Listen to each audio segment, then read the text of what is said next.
नमस्कार, मैं हूं आपके साथ अनुष्का। आइए बढ़ते हैं आज की खास खबरों की ओर। पुलिस प्रशासन द्वारा निकाले गए फ्लैग मार्च में बड़ी संख्या में पुलिस अधिकारी और जवान शामिल हुए। फ्लैग मार्च के दौरान पुलिस ने शहर के विभिन्न क्षेत्रों में गश्त की और लोगों से शांति की सौहार्द बनाए रखने की अपील की। पुलिस अधीक्षक प्रदीप शर्मा ने कहा कि आगामी त्योहारों के मद्देनजर शहर में शांति व्यवस्था बनाए रखना हमारी प्राथमिकता है। हम लोगों से अपील करते हैं कि वे शांति और सौहार्द बनाए रखें और किसी भी अफवाह या गलत जानकारी पर ध्यान न दें। फ्लैग मार्च के दौरान पुलिस ने शहर के विभिन्न क्षेत्रों में सुरक्षा व्यवस्था का जायजा लिया और आवश्यक दिशा निर्देश दिए। पुलिस प्रशासन का उद्देश्य शहर में शांति और सौहार्द बनाए रखना है और इसके लिए वे हर संभव प्रयास कर रहे हैं। क्योंकि लगातार मुहर्रम का त्यौहार चल रहा है। मुहर्रम के पर्व में काफ़ी सारे लोग इसमें शामिल होते हैं और शहर के जितने भी संवेदनशील एरिया हैं, संवेदनशील कॉलोनीज हैं, संकीर्ण एरिया है, वहाँ से लेकर परंपरागत रूप से जुलूस निकलता है। जुलूस में जितने भी मार्ग पड़ते हैं, जो भी रूट्स हैं, जो पुराने चिन्हित एरियाज़ हैं, उनको हम लोगों ने एक रूट में शामिल किया है। बेसिकली हमारा फ्लैग मार्च महाकाल मंदिर से प्रारंभ होकर शहर का जो संवेदनशील एरिया तोपखाना है, तोपखाना से अपना उपकेश्वर, गुदरी, गोपाल मंदिर, कमरी मार्ग, केडी गेट, खजूर वाली मस्जिद, वहाँ से पुनः निकास, निकास से कंठाल, कंठाल से दौलतगंज, दौलतगंज से पुनः तोपखाना। ये पूरा कितना बल रहेगा सर? इसमें बेसिकली लगभग 150 हमारा मैनुअल पुलिस फोर्स है। उसके बाद इसमें हमारी 2 विशेष जो कस्टमाइज जिप्सी है, जिसमें LMG माउंट की गई है, वो है। हमारी टीयर शेल वाली गन इसमें हम लोग लेके चल रहे हैं। माउंटेड फोर्स है, अश्वारोही दल है, डॉग स्क्वाड है, BDDS की टीम है और जितना स्पेशलाइज यूनिट पुलिस की होती है वो सारी है। कुल मिला के इस फ्लैग मार्च का मैसेज ये है कि जो भी समाज के असामाजिक तत्व हैं, जो उपद्रवी तत्व न्यूसेंस करते हैं तमाम आयोजनों में, उन तक क्लियर कट मैसेज पहुंचाना है कि इस फ्लैग मार्च में किसी भी तरह की अनुशासनहीनता या कोई न्यूसेंस बर्दाश्त नहीं किया जाएगा। हम लोगों ने लगातार प्रिवेंटिव कार्रवाई भी की है। ऐसे लोग जो थे, जो बदमाशी करते हैं, जिनकी प्रवृत्ति है, जिनकी इंट है, जिनके बारे में पहले से सूचना होती है, उनको हमने बंद भी किया है, उनको बाउंड ओवर कराया है। तो इसी क्रम में एक जनता में आश्वासन जाए, सकारात्मक भाव जाए, जो आम जन है, जो श्रद्धालुगण है, जिनके मान्यता है, उनको अच्छे से अनुशासन माहौल में त्यौहार में शामिल होने का मौका मिले, ये हमारी मंशा है। सर, विशेष ड्रोन भी मंगवाया गया है। इसमें स्पेशलाइज पुलिस के ड्रोन है, उज्जैन पुलिस के पास 2 बड़े ड्रोन है जो एरियल सर्वे करते हैं। इसमें एरियल सर्वे भी हम लोग कर रहे हैं, कहीं कोई किसी अगर कोई मिसहैपनिंग करने की तैयारी में, उसको भी हम वॉच करेंगे।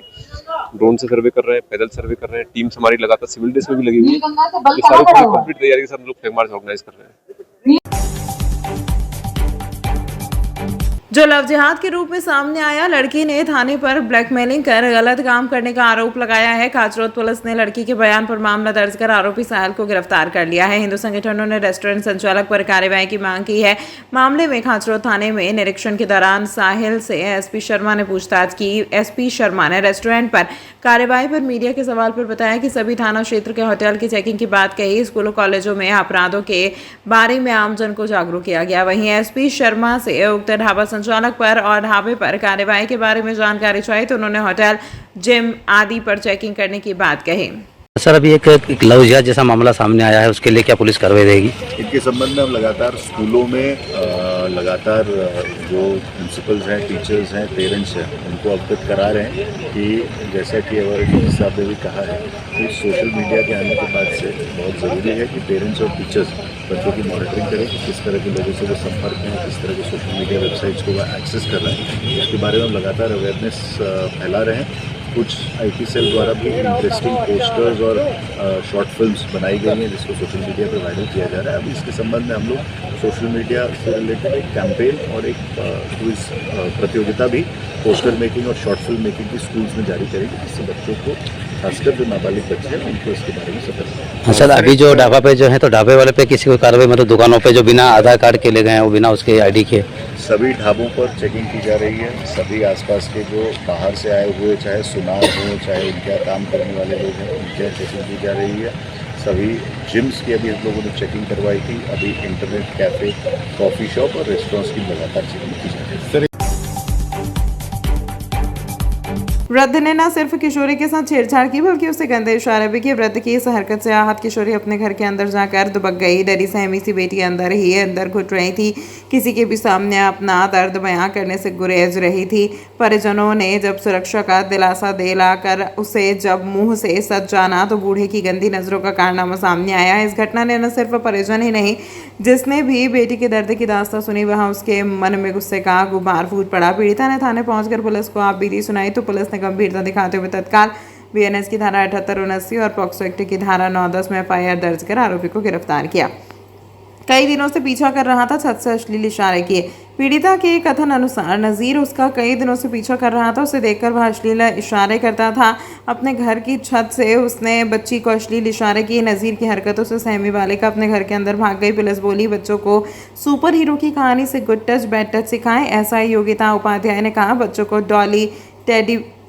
को डॉल टेडी बियर की मदद से गुड टच बैड टच सिखाएं या इस पर आधारित कहानी सुनाएं, ताकि परेशानी की स्थिति में बच्चा अपने माता पिता को मन की बात बता सके। उन्हें यह भी सिखाएं कि शरीर के कौन से अंग को नहीं छूना चाहिए।